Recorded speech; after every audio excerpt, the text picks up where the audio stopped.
My phone rings with Mom's special ringtone, the old country song she used to hum while cooking Sunday dinners.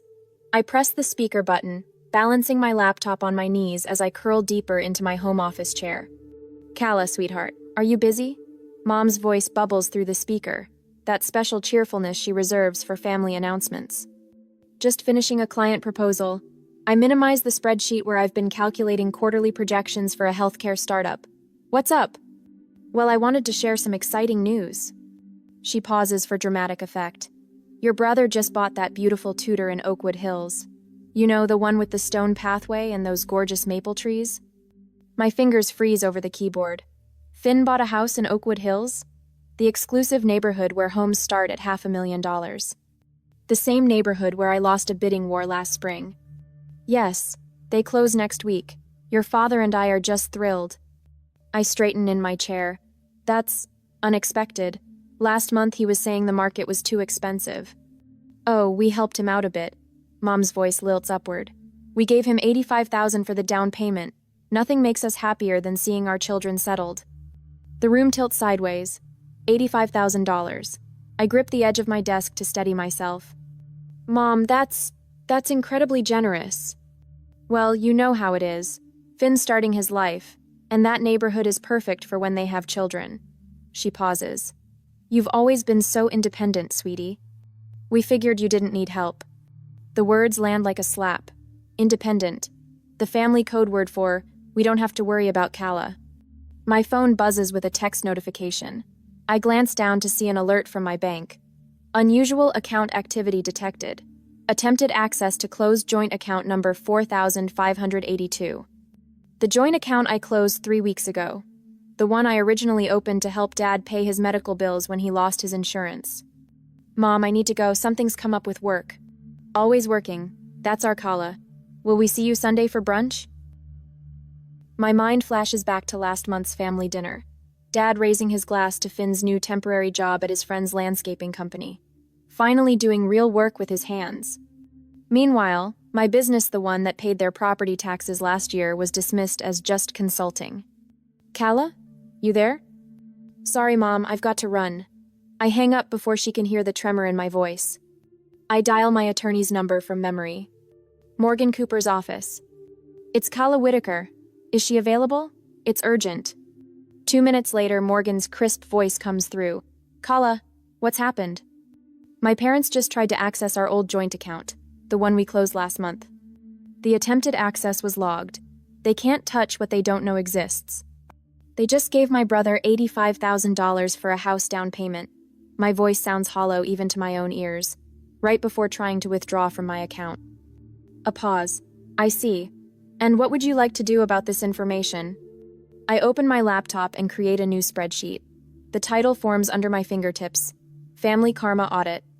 In the first row, I type $85,000, given to Finn for house. $0, given to Calla. "Calla, are you still there?" "I'm here." I reach into my desk drawer and remove the silver frame holding last year's Christmas photo, all of us smiling in matching sweaters, my arm around Mom's shoulders. I place it face down in the drawer. I'm just getting started. On Sunday during brunch, the afternoon sun filters through the bay windows as I kneel beside Mom, angling her phone to capture everyone at the patio table. Dad and Finn crowd together with Taylor, their smiles practiced and wide for the camera. "Just one more," I say, pressing the shutter button. A notification slides down the screen, a group text. My finger accidentally taps it before I can stop myself. Whitaker family chat. No Calla.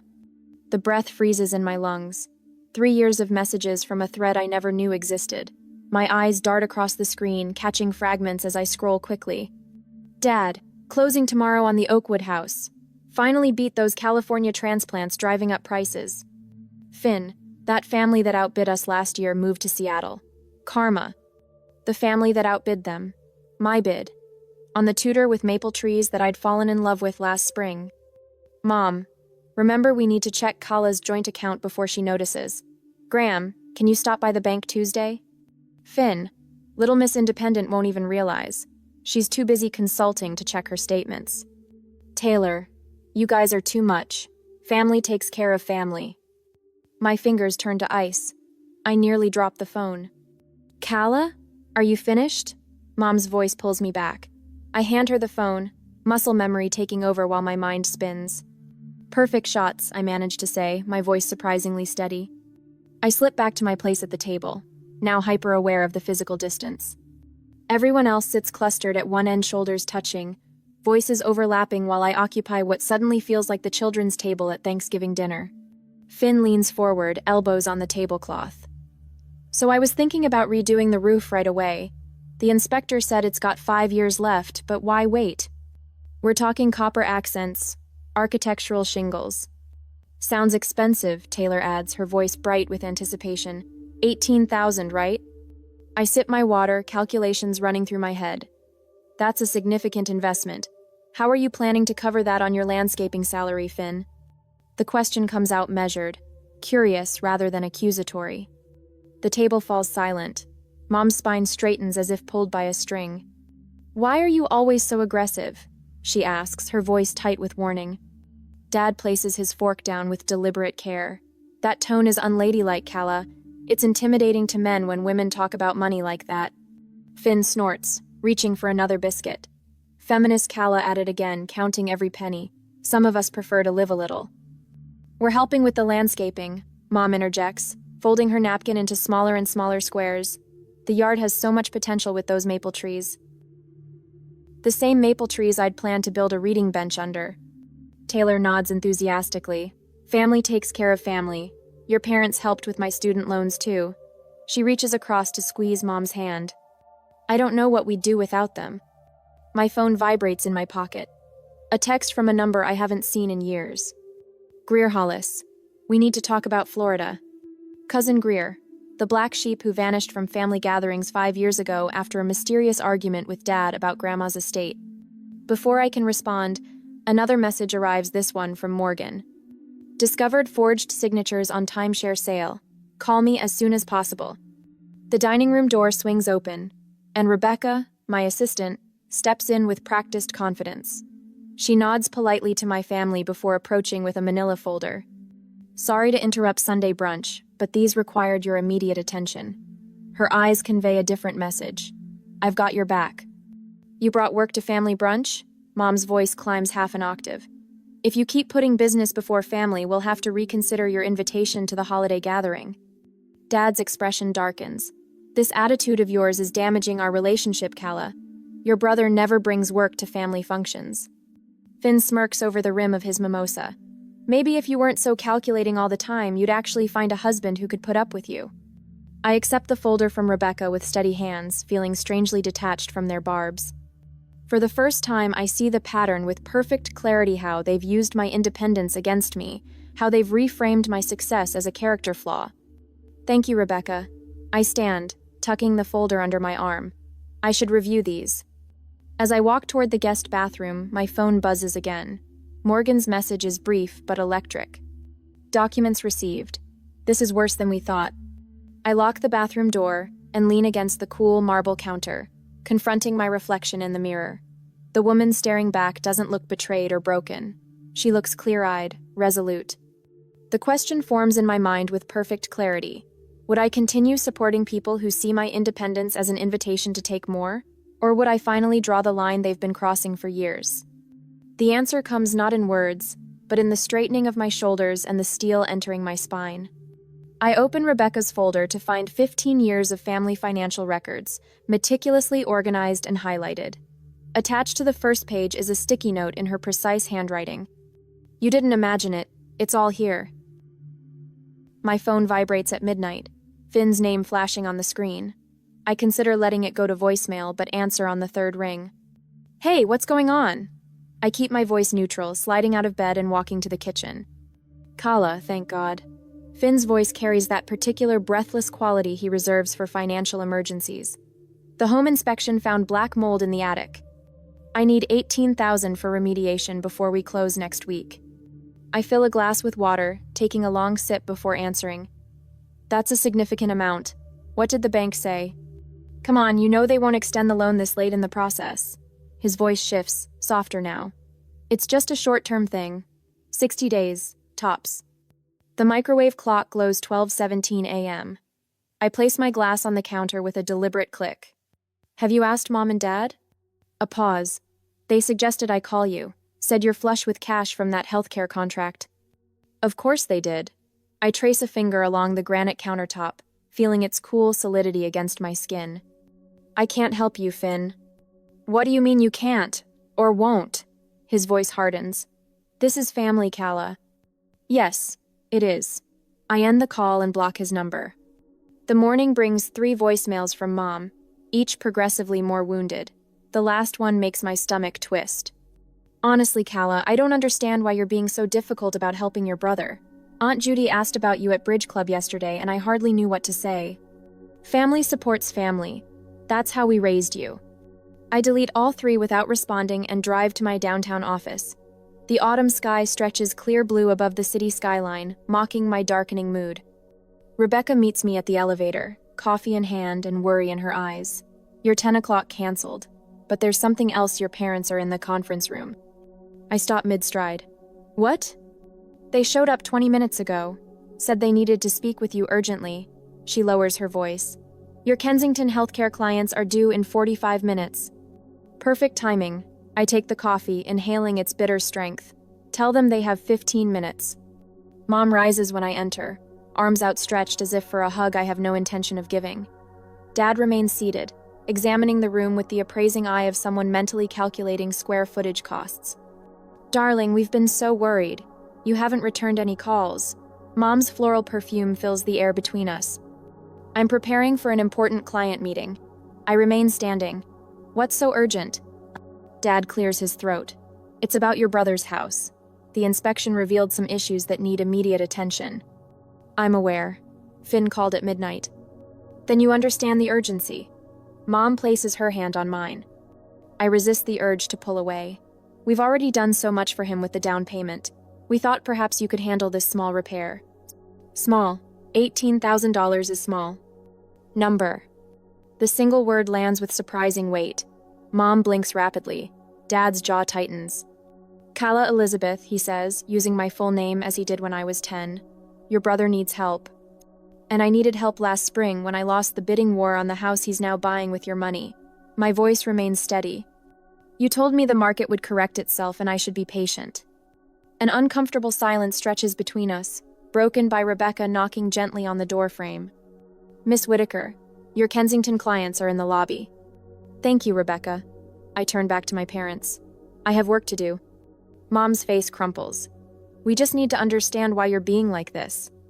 Like what, Mom? Independent? The word tastes acidic on my tongue. They leave with tight smiles and promises to figure something out. I watch them go, wondering how many times I've capitulated to similar ambushes over the years. 2 hours later, my phone pings with a credit alert. I excuse myself from the client meeting to check the notification. Unusual activity detected on Visa account number 4719. An account I never opened. The afternoon becomes a blur of phone calls and documentation. A credit card in my name with $9,600 in charges at home improvement stores. Family vacation photos on Facebook from a Lake Michigan trip I knew nothing about. A collection agency calling about Finn's truck loan with my forged signature as co-signer.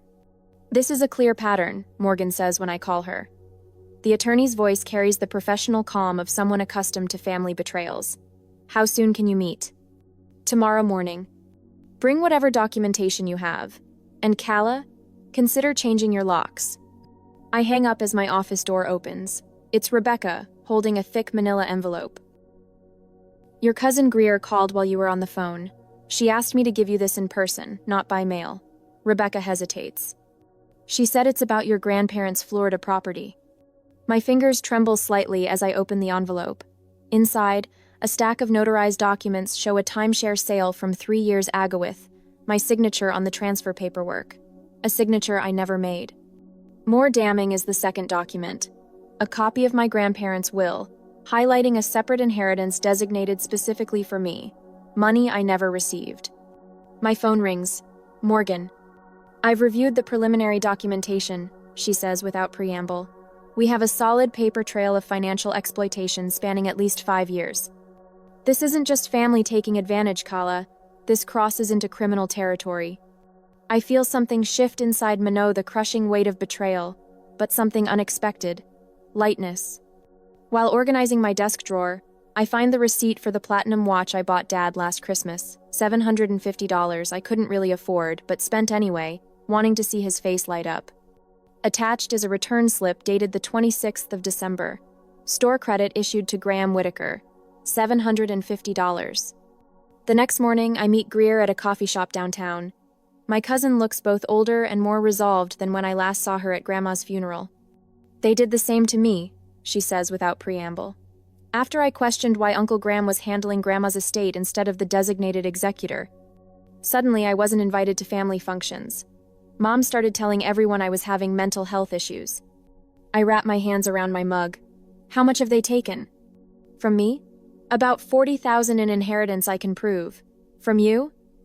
She slides another folder across the table. "Based on these records, nearly $300,000 over the past decade." My stomach drops, but my voice remains steady.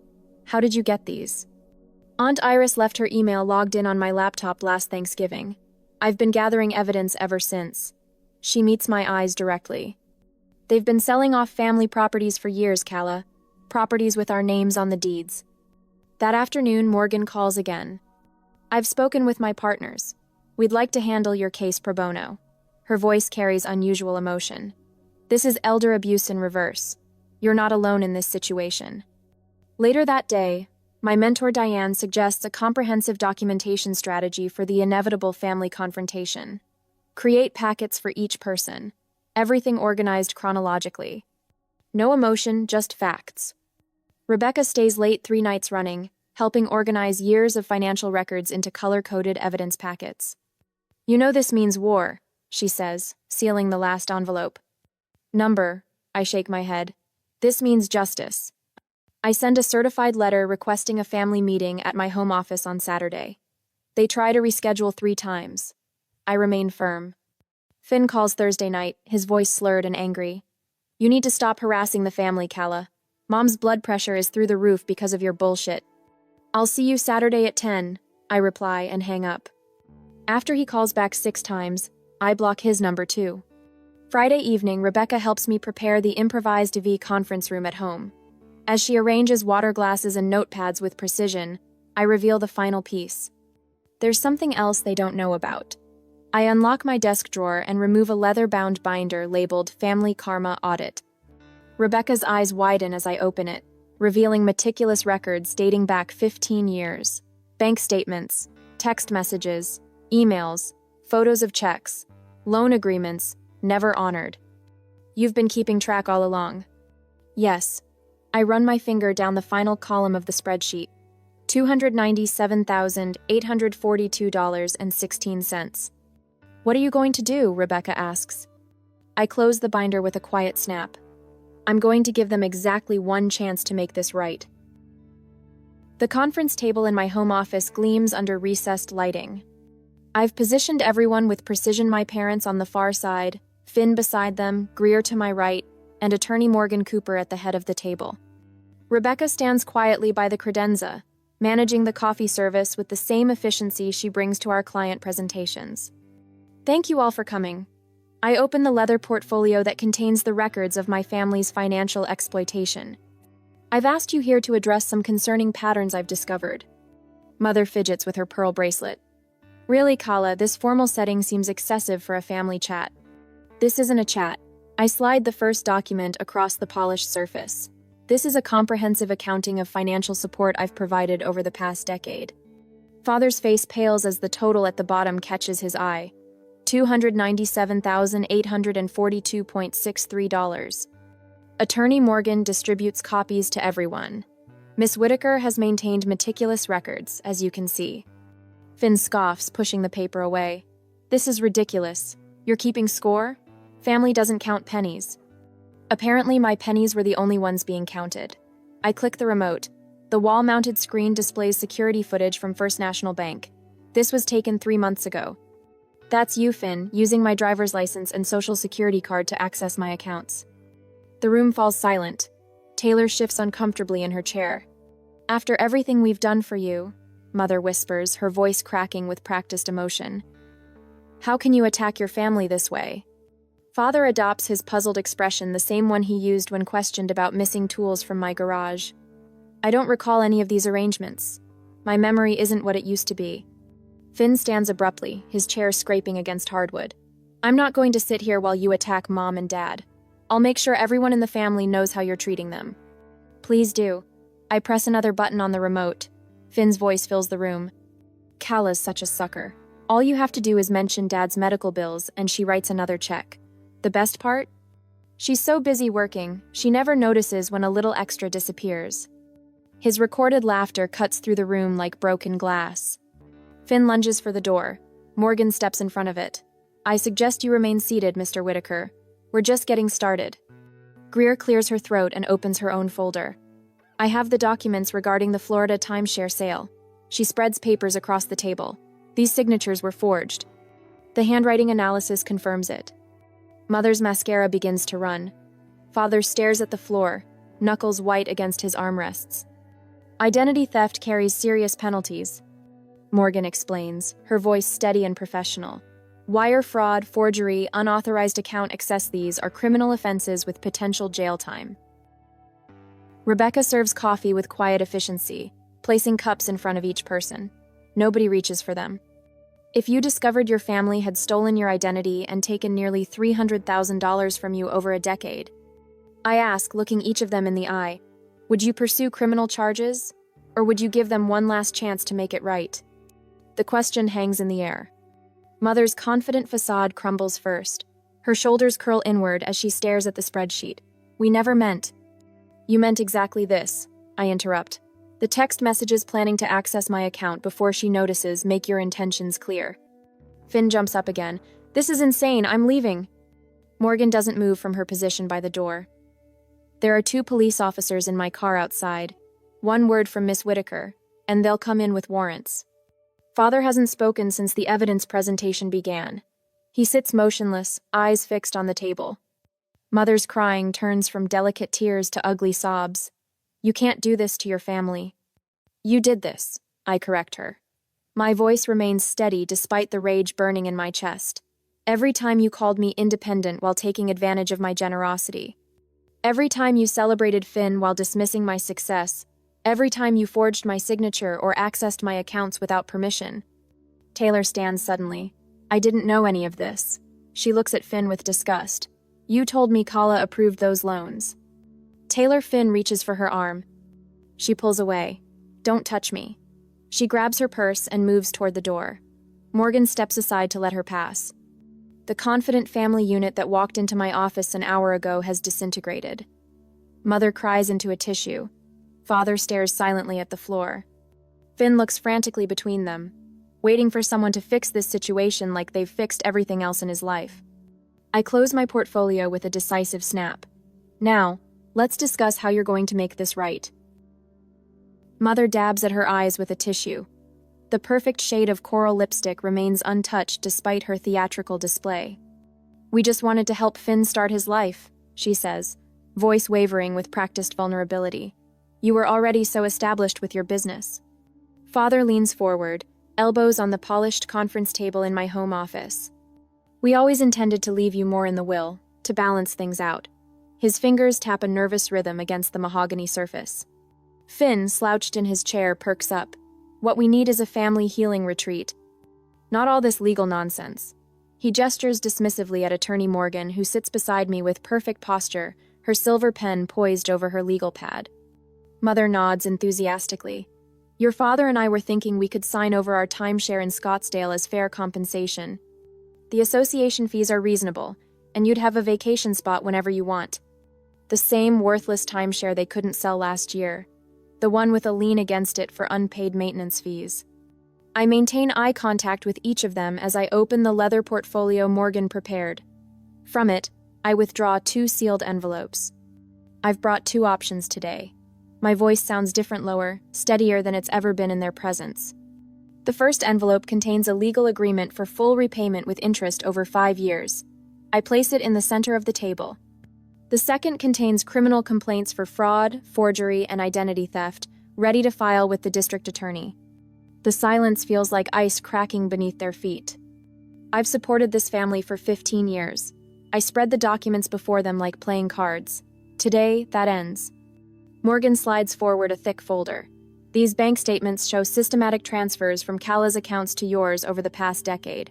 She opens to a highlighted page. Here we have a credit check revealing multiple accounts opened in Kalya's name without her authorization. Finn's face drains of color as Morgan continues. This notarized affidavit from the bank manager details your unauthorized access attempts to missprivenix.com. Whitaker's account specifically on the day you gave your son $85,000. Father stares at the ceiling. Mother's hands tremble. And these, Morgan taps a bound stack of papers, are text messages between family members discussing plans to access Kala's funds. Note the timestamps, they predate your gift to Finn by less than 24 hours. I stand, circling the table slowly. The room feels warmer now, my skin electric, with a power I've never allowed myself to claim. Mother, I stop behind her chair. You called me independent when you meant convenient. A reliable ATM who wouldn't ask questions. She flinches but doesn't turn. I move to Father. You taught me family comes first, then used that lesson against me. Every dollar I gave you was proof of my love, but never enough to earn yours. His shoulders hunch forward as if bearing physical weight. I reach Finn last. You forged my signature while calling me for sisterly advice about investments. Remember those late-night calls? You were holding my credit card application in your hand, weren't you? Finn stares at the table, jaw tight. Morgan slides the repayment agreement forward with 2 black pens. This option allows for monthly payments over 60 months. It includes provisions for early repayment without penalty. The grandfather clock in the hallway ticks 13 times before Mother reaches for a pen. Father follows, then Finn. The scratch of pen on paper sounds like victory. Finn reaches into his wallet and extracts 3 credit cards. He places them on the table, face down. These have your name on them, he mumbles. We'll need to list the house, Father says quietly to Mother. The equestrian membership, too. Morgan catches my eye, a slight nod confirming this wasn't part of our strategy. They've arrived at this conclusion themselves. Greer, who has been silent throughout, speaks for the first time. And the Florida property? The one grandmother left to Kala and me? Mother's head snaps up. How did you? Public records, Greer answers calmly. The sale closed 3 years ago. Father signs the final page with a defeated flourish. We'll figure something out. An hour later, the house is empty except for Rebecca, who silently collects coffee cups and straightens chairs. They signed, I tell her, still not quite believing it myself. Of course they did. She squeezes my shoulder. They finally saw you. That evening, I returned from dinner with Morgan to find a blinking light on my answering machine. One new message. I press play, bracing myself for threats or manipulation. Mother's voice fills the room, strangely subdued. Kala, we need to talk about the house. I freeze, finger hovering over the delete button. Your house, she continues. The one in Oakwood Hills you lost in the bidding war. The buyers backed out yesterday. It's yours if you still want it. The message ends. The machine beeps, awaiting my command. I sit in the gathering darkness, weighing 15 years of history against one unexpected olive branch. The delete button glows red in the dimness. A month later, the real estate agent slides the papers across the weathered oak table. Just your signature, here and here, miss. Whitaker. She taps her manicured nail against the flagged lines, her coral lipstick matching the folders spread between us. I sign my name with the fountain pen my mentor Diane gave me when I landed my first major client. The ink flows smooth and permanent across the page. Congratulations. The agent beams, collecting the documents with practiced efficiency. You know, we had a higher offer from a lovely family with 3 children. But the seller appreciated your all-cash offer. No financing contingencies, no inspection delays. No strings, I add, running my fingertips across the grain of the table. Exactly. She hands me a set of keys attached to a handcrafted leather fob. This one's paid in full. No mortgages, no loans, no strings. The keys feel substantial in my palm, solid brass that catches the light streaming through the cabin windows. Through the glass, I can see the lake shimmering under the afternoon sun, ripples catching the light like thousands of tiny mirrors. I stand alone in my new space after the agent leaves, breathing in the scent of cedar and pine. The silence wraps around me like a favorite blanket knot, the suffocating quiet of family dinners after I asked uncomfortable questions, but the peaceful stillness of belonging only to myself. My phone chimes with a text from Morgan. Still coming at 4 for the official tour? I smile and type back, champagne's already chilling. The mail carrier arrives as I'm arranging cheese and fruit on a serving board. I recognize the cream-colored envelope immediately, the same type my parents used for my college graduation card. The one that contained congratulations but no check, unlike the generous gifts my brother received for much lesser accomplishments. This envelope feels different, heavier. Inside, I find a check for $3,500 and a handwritten note on my mother's monogrammed stationery. We're sorry. 2 words. No excuses, no justifications, no attempts to explain away years of financial exploitation. Just the first installment of repayment and an acknowledgement I never expected to receive.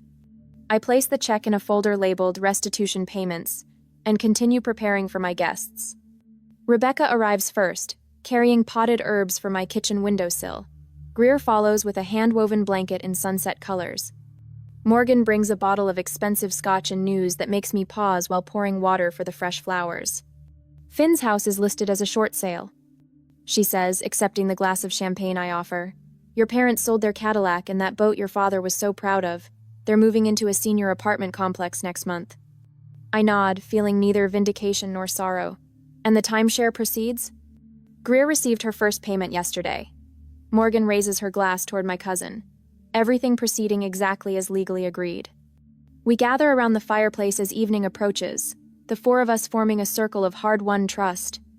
On the stone mantel above us sits a simple frame containing a printout of my final family karma audit spreadsheet, the words "account settled" written in bold across the bottom. To chosen family, Rebecca says, raising her glass. To independence, Greer adds. To boundaries with consequences, Morgan offers with professional satisfaction. I look around at these women who stood beside me when blood relations failed. To freedom. Later, after they've gone, I sit on the dock with my feet dangling above the water. The lake stretches before me, vast and uncomplicated. My phone buzzes in my pocket, Mom, appearing on the screen with that old country song ringtone I never changed. I silence it without answering and watch the sun sink lower, painting the water in warm gold.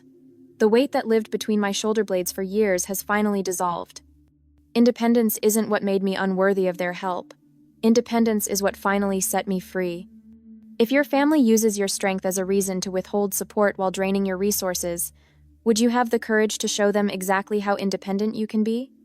What would your family karma audit reveal if you started keeping track today? Share your thoughts in the comments. I read every single one.